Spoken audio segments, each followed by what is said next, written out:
First story, The Stranger in the Desert by Mark Johnson. The wind howled through the vast emptiness of the Arizona desert as I drove along the remote highway. It was late, and I was making my way back to Phoenix after a business meeting in Tucson. The desolation of the desert, with its endless expanse of sand and shrubs, made me feel small and insignificant. As I continued down the highway, I noticed a dim light up ahead. It flickered like a distant campfire. I slowed down, curiosity getting the better of me.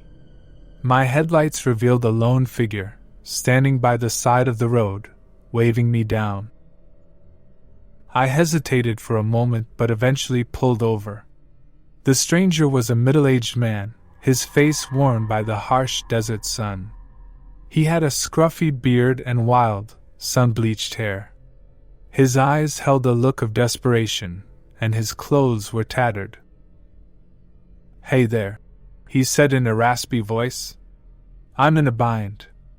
My car broke down, and I've been stranded out here for hours.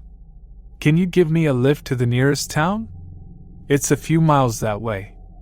He pointed off into the darkness. I felt a pang of sympathy for the man, and the thought of leaving someone stranded in the desert was unsettling. I agreed to give him a ride. He climbed into the passenger seat, and I continued driving. As we made small talk, I couldn't help but notice that the man's behavior was erratic. He kept glancing out of the window and fidgeting in his seat. The conversation was strained, and I started to feel uneasy. I soon realized that we had been driving for longer than he had initially indicated, and I questioned him about it. He mumbled something about taking a shortcut, but I knew that there were no shortcuts in the vast desert. My unease grew as we continued on this unfamiliar route. The road became progressively more rugged and uneven. I began to fear that I had made a grave mistake by picking up this stranger. I contemplated pulling over and asking him to leave, but I didn't want to provoke a potentially dangerous situation. As we rounded a curve, the man suddenly became agitated. He insisted that I stop the car and pointed to a dilapidated shack in the distance. "This is where I need to go," he said urgently. I hesitated for a moment, then reluctantly pulled over near the shack. The man jumped out of the car, and I watched as he disappeared into the darkness, his figure growing smaller until he vanished from sight. I was alone in the middle of nowhere. Fear began to gnaw at me, and I questioned my decision to let that stranger guide me to this remote location. I could hear the distant howling of coyotes, and the isolation of the desert weighed heavily on my shoulders. After what felt like an eternity, I decided to drive away, leaving the shack and the stranger behind. I turned the car around and headed back in the direction we had come from. My heart raced as I realized I was lost in the vast desert, with no idea how to find my way back to the highway. The night seemed to stretch on forever as I navigated the winding, unfamiliar terrain. My imagination ran wild, and I couldn't help but wonder about the true intentions of the stranger I had encountered. I was relieved when I finally spotted the distant glow of the highway, and I made my way back to civilization. To this day, I can't help but wonder what would have happened if I had stayed near that shack. The memory of the strange, desperate man in the Arizona desert still haunts me, a chilling reminder of the unpredictability of human encounters in the darkest of places. Second story, The Midnight Hitchhiker by Sarah Mitchell. It was a rainy night in Oregon, and I was driving back from a family gathering in Portland. The road was slick, and my windshield wipers worked overtime as I made my way through the winding forested roads of the Pacific Northwest. The heavy rain made it difficult to see, and I was concentrating on the road ahead when I saw him, a man standing by the side of the highway, drenched from head to toe. He was waving his arms frantically, signaling for help. My instincts screamed at me not to stop, but guilt and empathy got the better of me. I pulled over and rolled down the window. The man approached, water streaming off his clothes and hair. "Thank you so much," he said, his voice trembling with relief. "My car broke down a few miles back, and I've been walking for hours. Can you give me a lift to the nearest town?" His request seemed genuine, and I couldn't leave him stranded in the pouring rain. I agreed to give him a ride, and he climbed into the back seat. As we drove, he introduced himself as Robert and explained that he was on his way to visit family in Astoria. He seemed polite, well-spoken, and grateful for the assistance. I relaxed a little, thinking I had made the right decision. But as the minutes turned into hours, something began to feel off. Robert was too calm, almost eerily so. He never took off his hood, even though his clothes were soaked. He spoke in a monotone voice, never making eye contact through the rearview mirror. The rain showed no signs of letting up, and the dense forest that surrounded the road felt suffocating. I couldn't shake the feeling that something was terribly wrong. As I stole glances at him, I noticed that his hands were gloved, and his posture remained unnaturally stiff. I decided to engage him in conversation to break the tension. "So, Robert," I said, "do you come from a big family in Astoria?" He didn't respond for a moment, and when he finally did, it was with a chilling statement. "No, not anymore. I'm the last one left." My heart pounded in my chest as I processed his words. What could he mean by the last one left?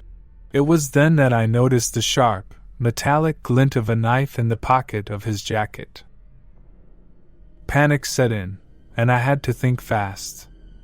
I couldn't pull over in the middle of nowhere, but I needed help. I pretended to receive a call on my cell phone and loudly informed the caller that I was nearing a gas station, even though I wasn't. I told the imaginary caller that I'd be there in a few minutes and would pick them up.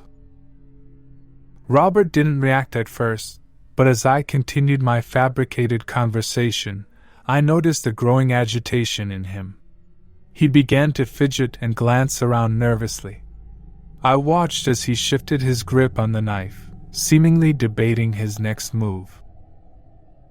When I finally reached the imaginary gas station, I pulled over and said, "Sorry, Robert, but I have to pick up my friend from here. You can wait here if you like." He hesitated for a moment, then reluctantly opened the car door and stepped out, his gloved hands still gripping the knife. I sped away, my heart pounding in my chest. I never looked back to see what he did, but I did call the police once I was safely away from the situation. I learned later that there had been reports of a dangerous hitchhiker in the area, and they apprehended a man who matched Robert's description. That night, I narrowly escaped a horrifying fate, and the memory of the midnight hitchhiker still sends shivers down my spine. It's a stark reminder that danger can lurk in the most unexpected places, even on a rainy night in the Oregon woods. Third story, The Mysterious Stalker by Emily Turner. It was an ordinary Tuesday night in New York City, and I had just finished a late shift at the restaurant where I waitressed. I was tired and eager to get home, navigating the bustling streets of Manhattan. As I walked down a dimly lit side street, I couldn't shake the feeling that someone was following me. The hairs on the back of my neck stood on end, and I quickened my pace. I glanced over my shoulder, but there was no one there. I tried to dismiss my paranoia as mere exhaustion, but the unease persisted. I ducked into a small convenience store, pretending to shop for snacks while keeping an eye on the street outside. That's when I saw him, a tall, shadowy figure lurking just beyond the store's entrance. He wore a long, tattered coat and a hat that obscured his face. His presence sent a shiver down my spine, and I knew that my gut feeling was right. I was being followed. I decided to confront him, to let him know that I was aware of his presence. I paid for my items and walked out of the store, making it obvious that I was observing him. I locked eyes with the stranger and asked, "Can I help you with something?" His response was chilling. He tilted his head slightly, as if sizing me up, and then whispered, "I just wanted to walk with you. Is that too much to ask?" My heart pounded in my chest, and I could feel the adrenaline coursing through my veins. The man's words were bizarre and unsettling. I declined his request, insisting that I didn't need company, and continued walking. He didn't give up that easily. He kept a few paces behind me, muttering under his breath. I couldn't make out all of his words, but I caught phrases like, "You can't escape," and "We're meant to be together." The terror of the situation was palpable. I knew I had to reach safety, so I darted into a busy cafe and pleaded with the barista to call the police. The stranger watched from outside, his gaze fixed on me. The police arrived quickly and apprehended the stalker. He offered no resistance and displayed an eerie calm as they led him away. I learned that he had a history of stalking and had recently been released from a psychiatric facility. My heart was still racing as I recounted the harrowing experience to the officers. I couldn't shake the feeling that I had narrowly escaped a terrifying ordeal, and the memory of the mysterious stalker still haunts my dreams. In the bustling metropolis of New York City, even in the heart of civilization, the darkness can manifest itself in the form of a relentless, insidious stalker. Fourth story, The Ominous Encounter by Michael Brown. I was driving through the quiet, rural roads of the Midwest one summer night, the only source of light being the faint glow of the moon. The landscape was a sea of cornfields, stretching as far as the eye could see. As I continued down the deserted road, I noticed a lone figure up ahead. It was a woman, standing on the side of the road, her long, dark hair blowing in the wind. She appeared to be in distress, and I couldn't ignore the unease that began to creep over me. I decided to pull over and offer my assistance. As I rolled down the window, I could hear her sobbing softly. Her clothes were torn and dirty, and her face was hidden beneath her disheveled hair. "Are you okay?" I asked, my voice filled with concern. The woman slowly looked up, her face pale and marked with smudged makeup. She had a haunted expression in her eyes. "Please, can you help me? I need a ride to the nearest town. I've been walking for hours, and I'm so scared." My heart ached for her, and I agreed to give her a ride. She climbed into the passenger seat, and I asked her for her name. She hesitated before revealing it was Emily.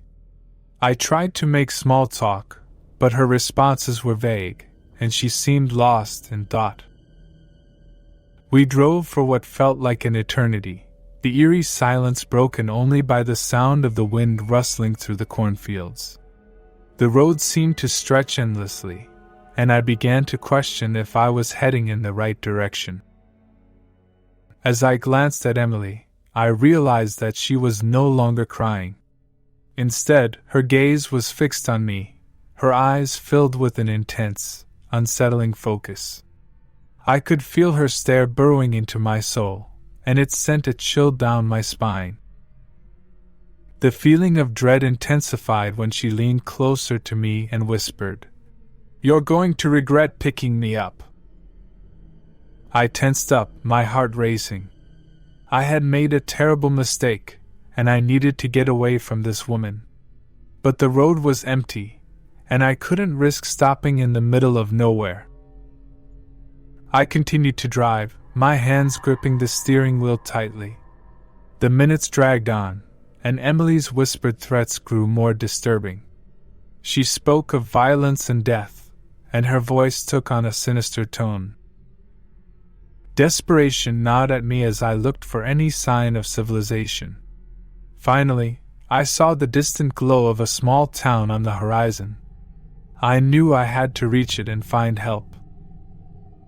As we entered the town, I spotted a police car parked by the side of the road. I pulled over and ran out of the car, shouting for the officers. They quickly came to my aid, and I explained the situation. The officers apprehended Emily, who showed no resistance. It turned out that she had escaped from a nearby psychiatric hospital and was considered dangerous. I shuddered at the thought of what could have happened if I hadn't reached that small town in time. The memory of that ominous encounter with a disturbed stranger still haunts me, a chilling reminder that danger can appear when you least expect it. Fifth story, The Mysterious Warehouse by John Smith. It was a crisp autumn night in Chicago, and I found myself exploring the city's outskirts with a group of friends.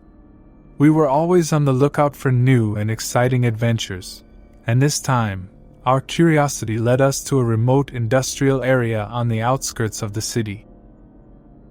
As we walked down a narrow, graffiti-covered alley, we stumbled upon an old, abandoned warehouse that seemed out of place amidst the modern buildings. The windows were shattered, and the building looked like it hadn't been used in decades. Intrigued, we decided to explore the warehouse.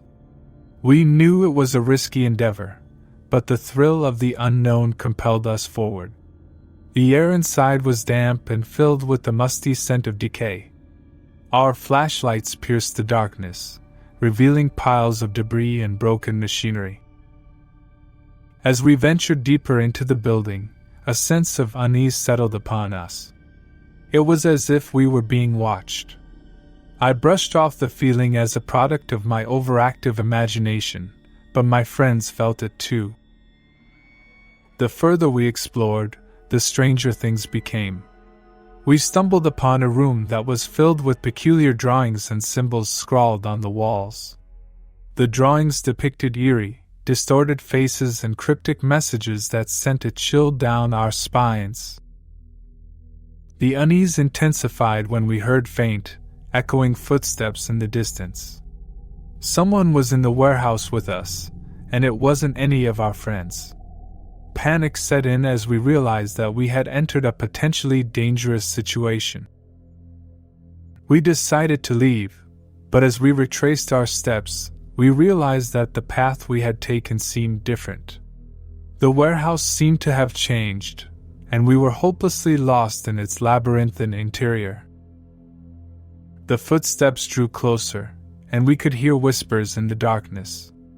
We couldn't make out what was being said, but the voices sounded sinister and chilling. The atmosphere grew oppressive, and fear tightened its grip on our group. We finally stumbled upon an exit, but our relief was short-lived. The door led to a small, enclosed courtyard surrounded by high walls. It was a dead end, and the footsteps and whispers were right behind us. Panic set in as we realized we were cornered. We huddled together, our flashlights trembling in our shaking hands. The strangers emerged from the shadows, their faces hidden by masks. They surrounded us, their presence menacing and eerie. Without warning, one of them raised a knife, and the glint of the blade in the dim light sent a shock of terror through us. We were trapped, at the mercy of these mysterious, sinister figures.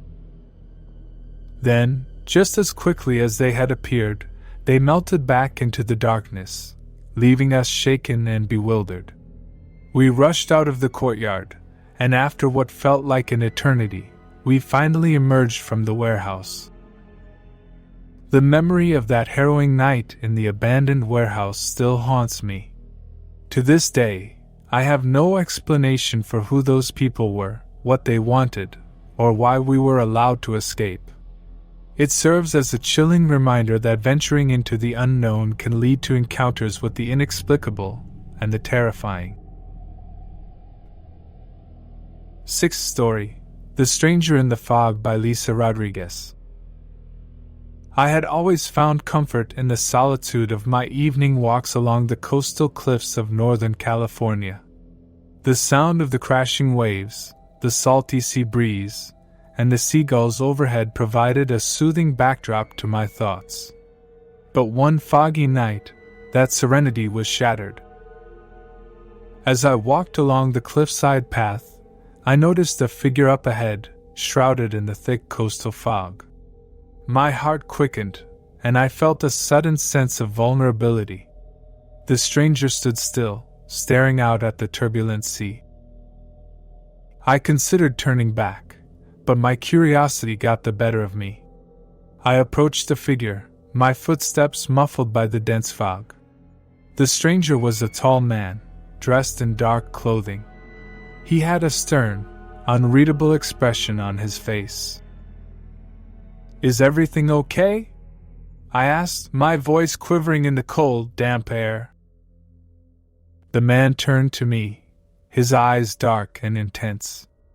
"I've been waiting for you," he said cryptically. My heart pounded as a shiver ran down my spine. I had never seen this man before, and his words were unnerving. I took a step back, suddenly aware of the isolation of the cliffside and the fog that obscured the view. As I tried to retreat, the man reached out and grabbed my arm with an iron grip. His fingers were like a vice, and I could feel the cold, clammy sensation of his touch seeping through my skin. Panic set in as he leaned in close, his breath smelling of salt water and decay.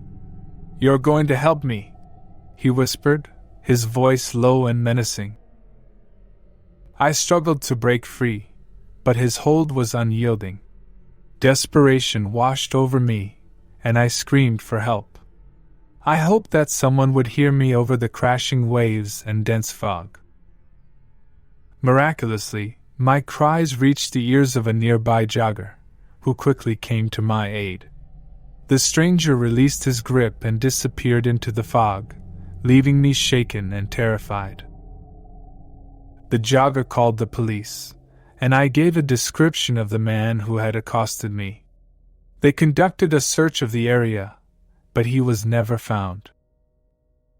To this day, I can't shake the memory of the stranger in the fog. I don't know who he was or what he intended, but the encounter left me with a haunting fear of those solitary coastal cliffs that had once been my sanctuary.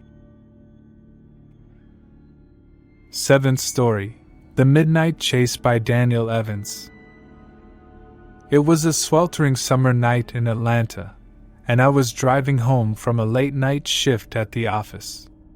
The city's skyline loomed in the distance, and I was eager to get back to the comfort of my own home. As I approached my neighborhood, I noticed a car following closely behind me. Its headlights were blinding, and I could see it was an older, battered sedan. I hoped the driver would simply pass me, but instead, they stayed behind, matching my every turn.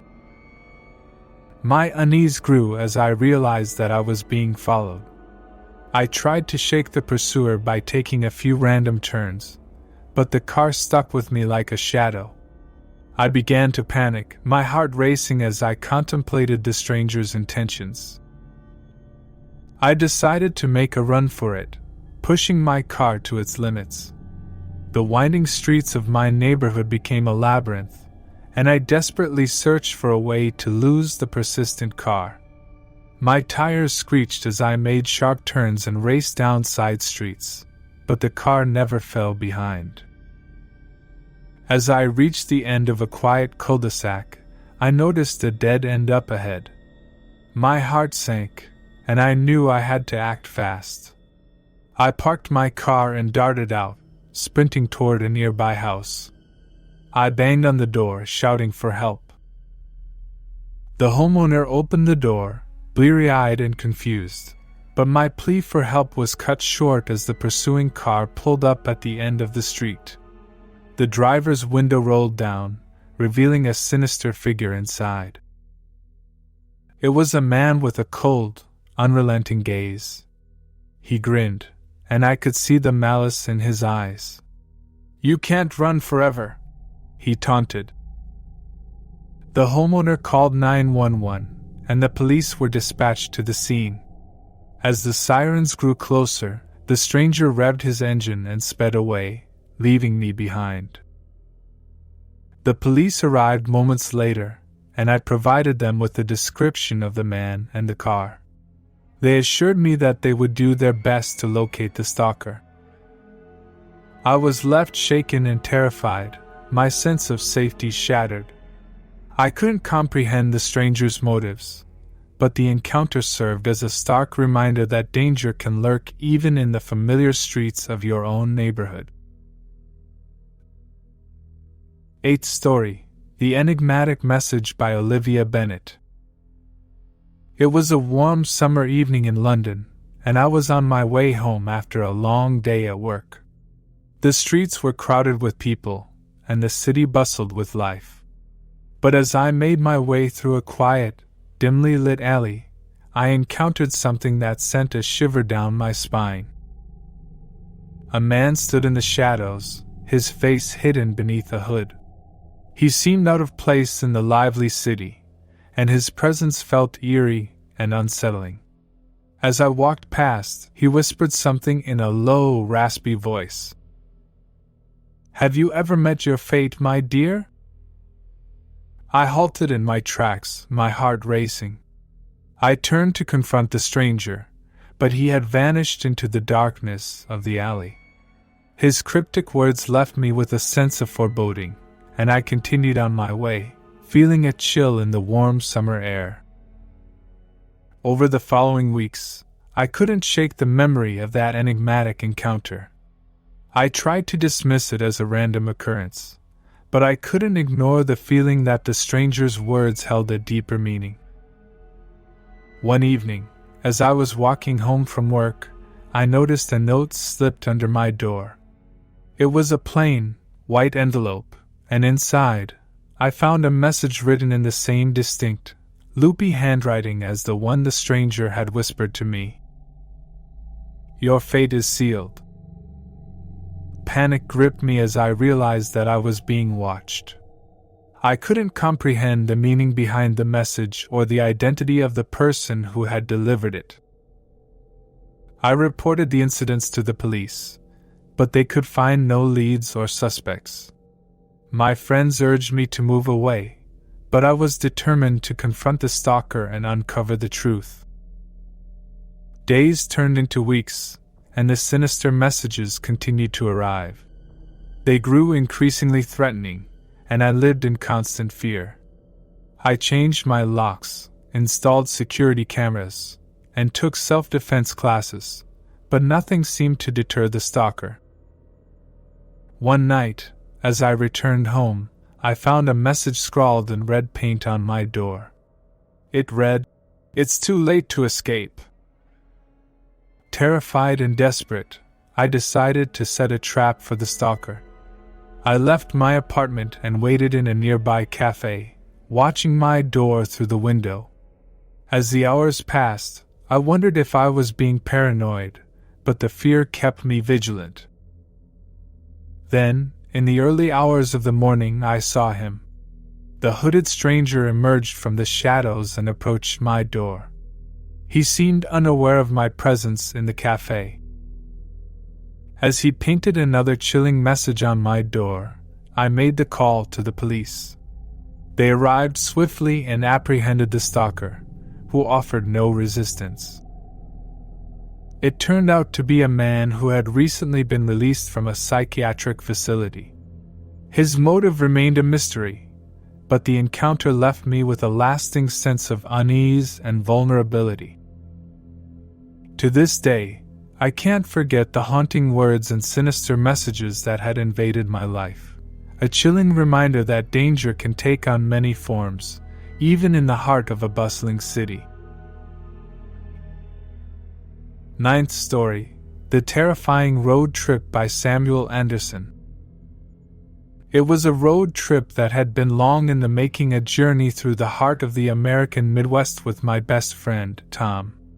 We set out from our hometown in Indiana with high spirits, excited to explore new places and create memories. The first few days were filled with laughter, adventures, and the freedom of the open road.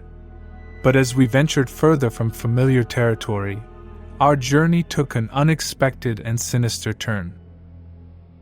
One evening, we found ourselves on a desolate stretch of highway in rural Kansas. The sun had dipped below the horizon, casting long shadows across the empty fields. The landscape was stark and isolated, and the feeling of being watched began to gnaw at us. As we continued down the highway, we noticed a car that seemed to be tailing us. Its headlights flashed in our rearview mirror, and we couldn't shake the unsettling feeling that we were being followed. Tom was the first to voice his concerns. "I think that car has been behind us for a while," he said, his voice filled with unease. I glanced at the rearview mirror and confirmed his suspicion. The car had been trailing us for miles, and its persistence sent shivers down my spine. We decided to test our theory. I took an unexpected exit, leading us onto a remote country road. But the car followed, its headlights casting an eerie glow in the darkness. We couldn't see the driver's face, and the situation was growing increasingly sinister. Panic set in as we realized that we were in the middle of nowhere, with no one to turn to for help. We tried to increase our speed, but the pursuing car stayed right on our tail, the distance between us never widening. With each passing mile, the feeling of being watched intensified. We couldn't comprehend the stranger's motives, and our imaginations ran wild with fear. Tom desperately called 911, but the dispatcher informed us that it would be a while before any officers could reach us. As we continued down the dark, isolated road, our pursuer began to play a dangerous game. They swerved their car, attempting to force us off the road.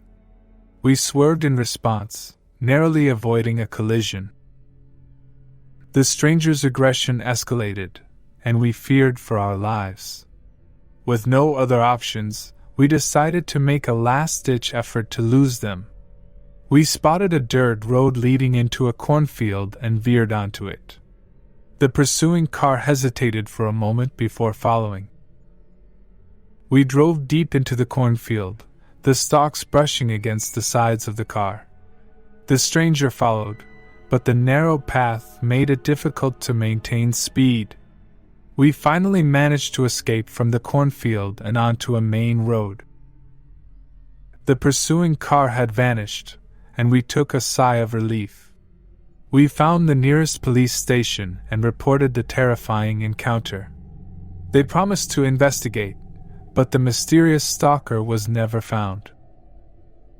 The memory of that nightmarish road trip still haunts me. It serves as a chilling reminder that danger can lurk on the open road, and that sometimes there are sinister forces at play in the vast, empty landscapes of the American Midwest. 10th story, The Isolated Cabin by Charlotte Davis. I had always dreamed of spending a weekend alone in a secluded cabin in the Appalachian Mountains. The idea of disconnecting from the world and immersing myself in nature had a strong allure, and I finally decided to make that dream a reality. I found a charming cabin nestled deep in the woods, miles away from the nearest town. The journey to the cabin was an adventure in itself, as I navigated winding mountain roads and dense forests. The cabin was rustic and surrounded by towering trees, and the nearest neighbor was nowhere in sight. The first day was idyllic. I explored the woods, hiked along scenic trails, and marveled at the serene beauty of the mountains. As night fell, I lit a fire in the cabin's fireplace and settled in for a cozy, solitary evening. But as the hours passed, I began to feel a growing unease. It was the sensation of being watched, the feeling that someone or something was lurking in the shadows. I tried to dismiss it as mere paranoia, but the feeling persisted. I locked all the doors and windows, double-checked that the cabin was secure, and tried to lose myself in a book. The rustling of the trees and the chirping of crickets served as a soothing background, but the sense of being watched never fully subsided. Late into the night, I was startled by a loud thump coming from the cabin's exterior.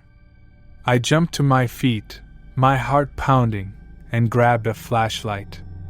I cautiously approached the window, shining the light into the darkness outside. My blood ran cold as I saw a shadowy figure moving around the cabin. It was a man, dressed in dark clothing, and his face was hidden beneath a hood. He was circling the cabin, as if searching for a way in. Panic set in, and I realized that I was miles away from help, with no cell phone signal in the remote mountains. The stranger was determined, and I feared for my safety. I considered calling out for help, but I didn't want to reveal my presence to the intruder.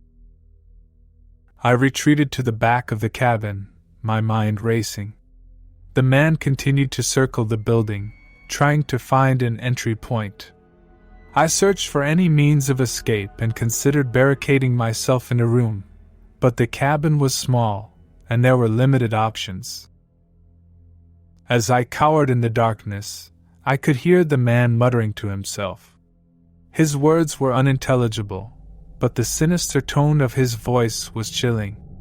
He seemed unhinged, and his presence filled me with dread.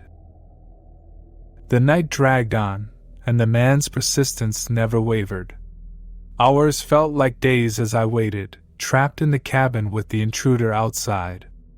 I could only hope that he would eventually give up and leave. Finally, as the first light of dawn broke, the man disappeared into the woods. I cautiously waited for several hours before emerging from the cabin. I hiked down the mountain to the nearest town, where I reported the terrifying encounter to the authorities. The police conducted a search of the area but found no trace of the intruder. The memory of that isolated cabin in the Appalachian Mountains still haunts me, a stark reminder that the allure of solitude can sometimes lead to encounters with the unknown and the terrifying. Thank you for watching whole video. Check this video you see on the screen, it's one of my favorite. Don't forget to hit that subscribe button and smash that like, to support my free and daily content for you. If you enjoyed this video, drop a comment and tell me what story got you chills.